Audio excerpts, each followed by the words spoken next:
Bonjour à tous. Aujourd'hui sur Zone des astuces, nous allons voir comment créer une base de données ainsi que l'utilisateur relié à cette base de données-là sur cPanel. Donc, je vais prendre en compte que vous êtes déjà enregistré sur votre cPanel de votre espace d'hébergement. Donc voilà, moi c'est mon cPanel. Voilà. Donc, pour commencer, c'est cPanel 11.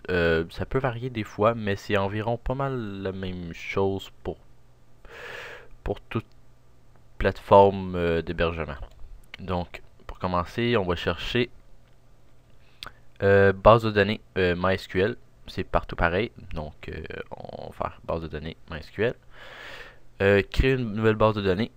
Nouvelle base de données. On met le préfixe et zonité.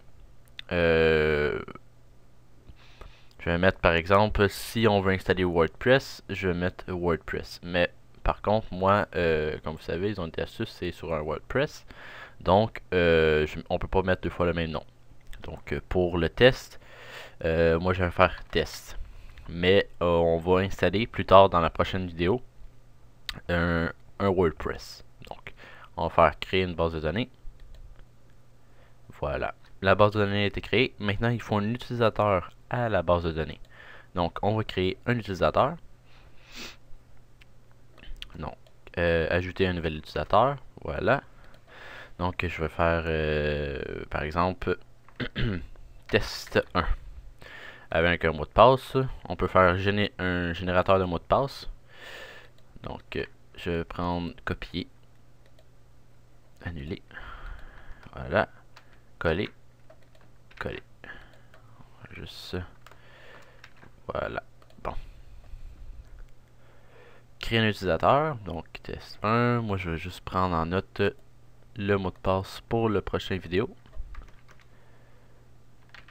Voilà. Bon. Créer un utilisateur. Voilà. Retour. Voilà. Donc, en ce moment, il faut ajouter l'utilisateur à la base de données. Donc, on va faire ensuite en bas, ajouter un utilisateur de la base de données. Donc, utilisateur test 1, base de données test ajouté.